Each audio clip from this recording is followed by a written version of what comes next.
दोस्तों, movie diaries में आप सबका स्वागत है। दोस्तों, कहानी की शुरुआत चाइना से हुई। साल है 1990। हम एक मिंग नाम की अनाथ लड़की को देखते हैं जो अपने पास्ट को याद कर रही है। उसके पिता चाइनीज़ थे और उसकी माँ रशियन। दोनों ही 1976 के अर्थक्वेक में मारे गए। तब वो सिर्फ 3 साल की रही होगी। यहाँ तक कि मिंग के सभी रिलेटिव्स भी इसी अर्थक्वेक में मारे गए। उसके बाद उसे ऑर्फनेज में भेज दिया गया। बचपन से जवानी तक का सफ़र इसी ऑर्फनेज में बीता। आज वो इस जगह से निकलकर आगे की पढ़ाई पूरी करने दूर एक आइलैंड पर जा रही है, जो कि चाइना में ही है, जहाँ फेमस बॉटनिस्ट प्रोफेसर पौधे और औषधि की टीचिंग देते हैं। जाने से पहले ऑर्फनेज की टीचर ने बताया कि उस आइलैंड पर तुम प्रोफेसर चेन से मिलोगी, जो फेमस हर्बल स्पेशलिस्ट हैं। उसकी बातों को सुन मिंग वहाँ से निकल गई। हम उसे ट्रेन में बैठा हुआ देखते हैं। उसने 2 दिन पहले रात प्रोफेसर को फ़ोन भी किया था, लेकिन उसने कोई जवाब ना देकर फ़ोन रख दिया। उस आइलैंड तक पहुंचने के लिए उसे खुद नाव चलाकर जाना पड़ा। थोड़ी ही देर में उस जगह पहुंच गई। वहां का नज़ारा बिल्कुल अद्भुत था।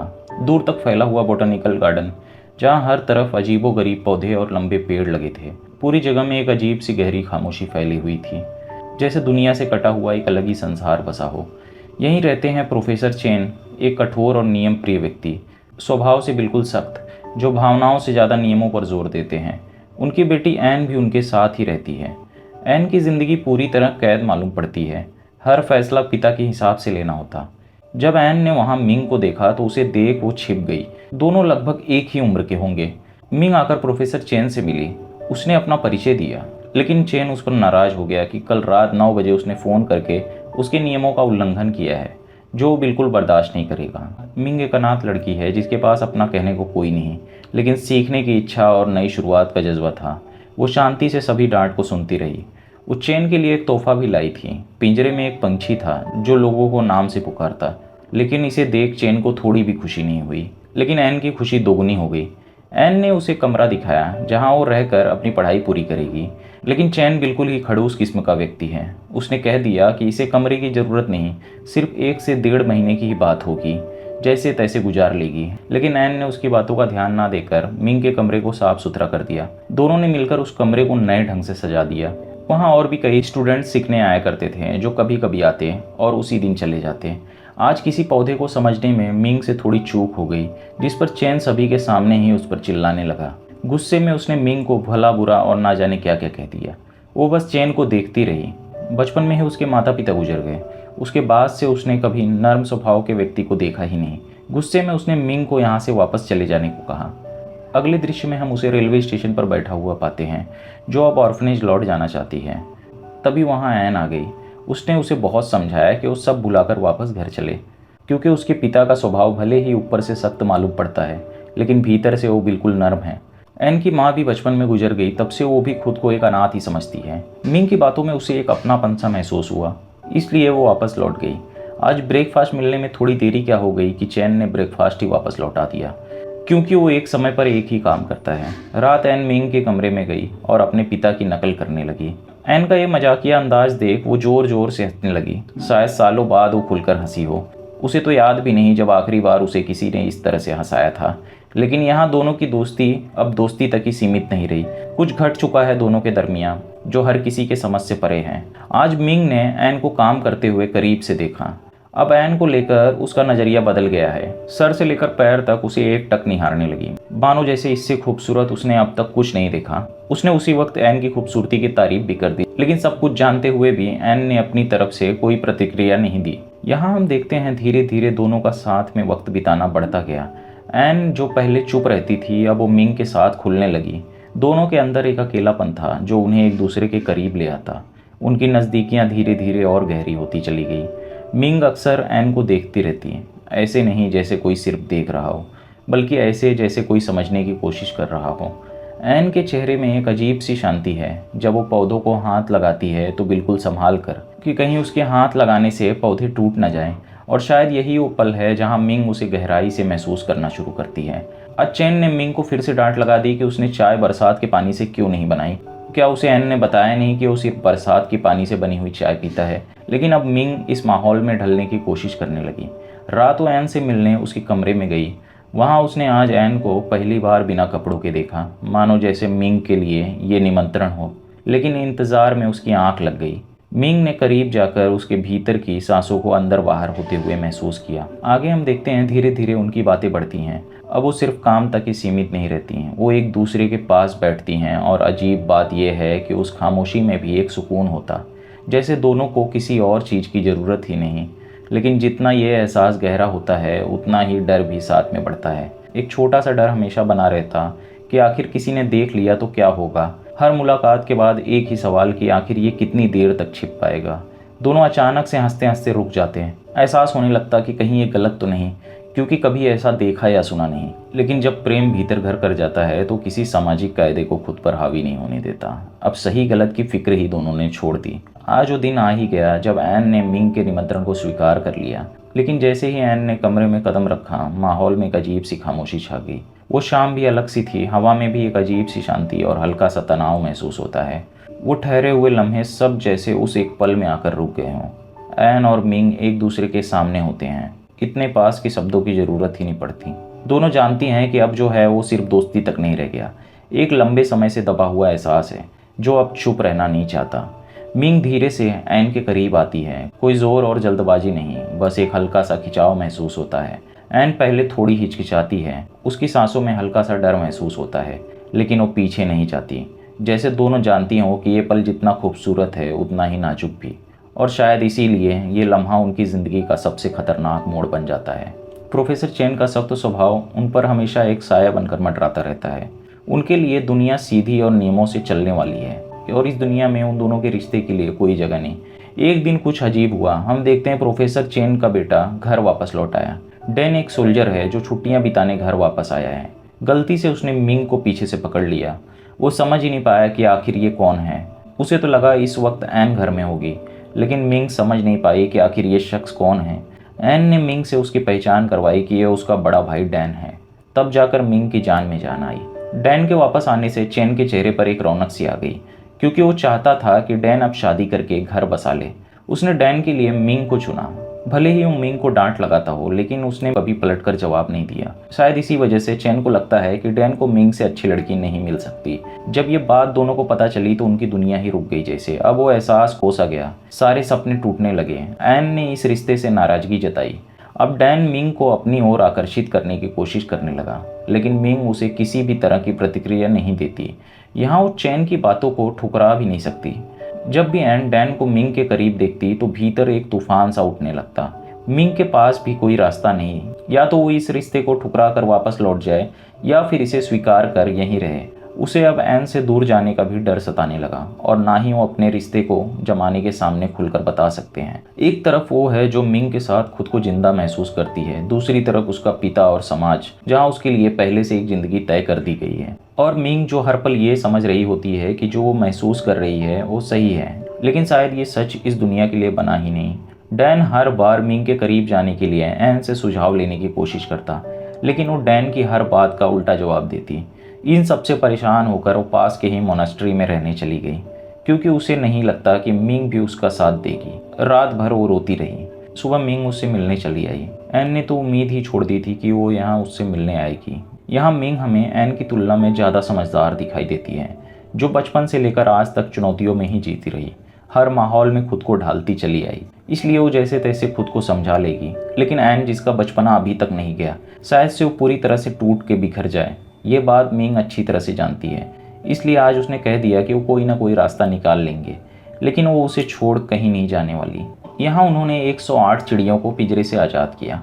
मान्यताओं के अनुसार ऐसा करने से जो लोग अटूट प्रेम में होते हैं उन्हें दुनिया की कोई ताकत अलग नहीं कर सकती। लेकिन इस वक्त जो मुश्किल की घड़ी सामने खड़ी थी उससे निपटारा जरूरी था।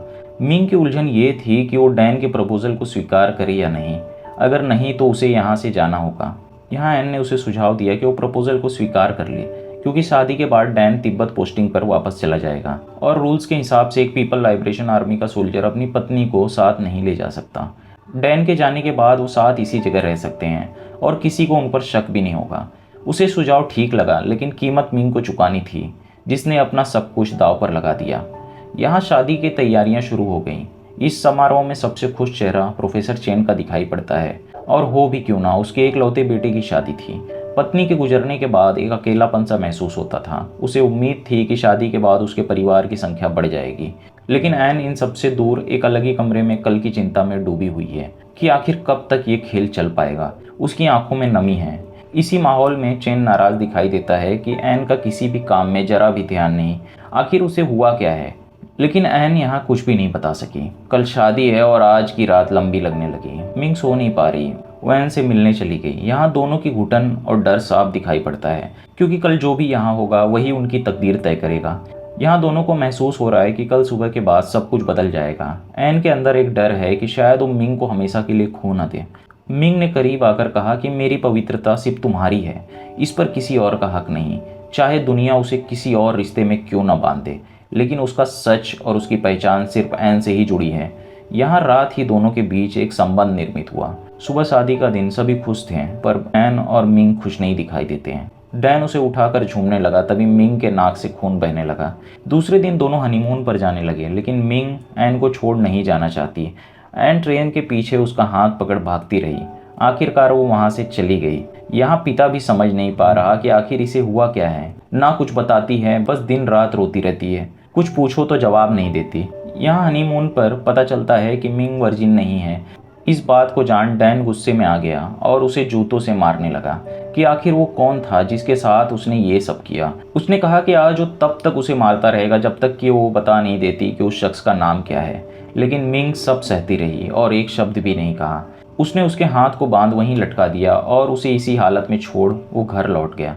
किसी तरह वो खुद को छुड़ाकर घर वापस लौटी, लेकिन तब तक डैन तिब्बत पोस्टिंग पर वापस जा चुका था।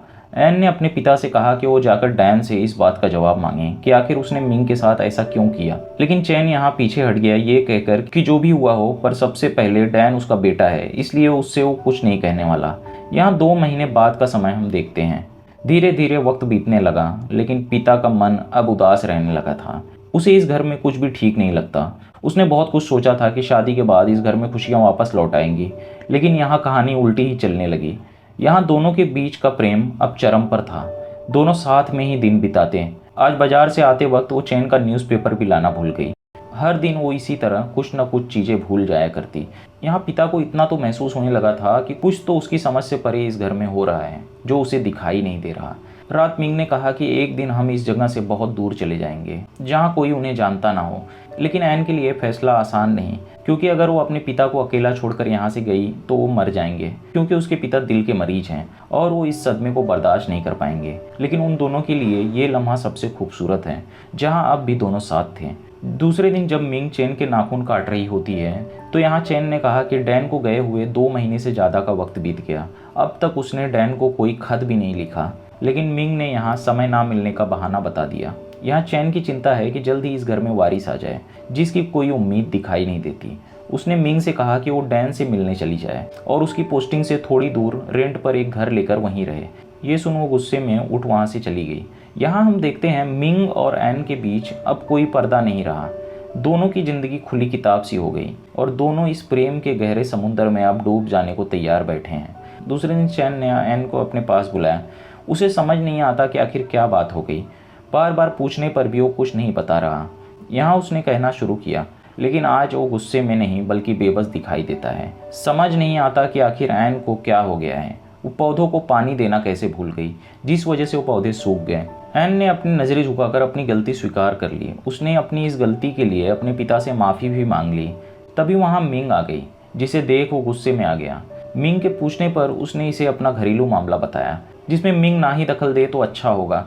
लेकिन कल जो लड़की मुड़कर जवाब भी नहीं देती थी, आज वो चैन की आंखों में आंखें डालकर उसका जवाब देने लगी। चैन को लगता है कि इस सब की जिम्मेदार सिर्फ मिंग है, जिसने एन को उसके खिलाफ कर दिया और उस पर अपना नियंत्रण बना लिया है। उसने मिंग को ये घर छोड़कर हमेशा के लिए चले जाने को कहा, लेकिन यहाँ एन बीच में आ गई कि अगर मिंग यहाँ से गई तो वो भी उसके साथ चली जाएगी। आगे हम देखते हैं अब चैन अपने सारे काम खुद से करने लगा। उसने उनके साथ बैठकर खाना खाना भी छोड़ दिया, खासकर मिंग की वजह से। एक रात वो नींद से उठा और एन को पुकारने लगा, लेकिन उसके कमरे से कोई आवाज़ नहीं आई। उसे समझ नहीं आता कि आखिर इतनी रात वो कहाँ चली गई। वो उसे ढूंढते हुए मिंग के कमरे की तरफ गया। तभी उसने कुछ ऐसा देखा जिसे देख उसे अपनी आंखों पर यकीन नहीं हुआ। दोनों आपत्तिजनक हालत में थे, शरीर पर एक भी कपड़े नहीं। यहाँ वो गुस्से में भीतर घुसा और मिंग को मारने लगा। जैसे ही वो मिंग पर जोरदार हमला करने गया, एन ने उसे बचाने के लिए अपने पिता को पीछे से मार दिया, जिससे वो बेजान होकर वहीं गिर पड़ा। दोनों वहाँ से बाहर भाग गए। यहाँ जिस बात का डर था वही हुआ। अब उन्हें समझ नहीं आता कि आखिर क्या करे। उसने सोचा कि चलकर अपने पिता से एक बार बात करे, क्या पता वो उन्हें माफ़ करके सब कुछ स्वीकार कर ले। लेकिन जब वो भीतर गई तो अपने पिता को बेहोश पाया। अगले दृश्य में हम देखते हैं दोनों की कोर्ट में पेशी हुई, क्योंकि हॉस्पिटल में ही चेन की मृत्यु हो गई। मरने से पहले उसने पुलिस को बयान दिया था कि उसकी बेटी और बहू एक होमोसेक्सुअलिटी नाम की गंभीर बीमारी से ग्रसित हैं। और चाइना में उस वक्त सरकार और वहाँ के लोग इसके सख्त खिलाफ थे। वहाँ कोर्ट ने दोनों को सजाए मौत सुना दिया। एक दिन ऑर्फनेज की टीचर को मिंग का पत्र मिला, जिसमें उसने सारी घटना का जिक्र किया था। उसने इच्छा जताई थी कि उन दोनों के एग्जीक्यूशन में लगने वाले बुलेट्स के पैसों का भुगतान वो सरकार को कर दे, क्योंकि उसका कोई परिवार नहीं और वो यहाँ किसी को नहीं जानती। यहाँ हम देखते हैं एग्जीक्यूशन के दिन दोनों ने एक दूसरे की तरफ आखिरी दफ़ा देखा और उनकी कहानी यहीं ख़त्म हो गई। मिंग की एक और आखिरी इच्छा थी कि उसके एशेस को कुनलिन की पहाड़ियों के बीच बसे हुए लेक में विसर्जित किया जाए, जहां एन और मिंग ने एक साथ रहने की कस्में खाई थी। कहानी इसी दृश्य के साथ खत्म हो गई। दोस्तों, अगर कहानी पसंद आई हो तो वीडियो को लाइक, शेयर और चैनल को सब्सक्राइब जरूर कर दें। दोस्तों, अगर मेरी वीडियो आपको पसंद आती हो तो वीडियो को हाइप जरूर कर दीजिए। मिलते हैं अगले वीडियो में एक नए एक्सप्लेनेशन के साथ।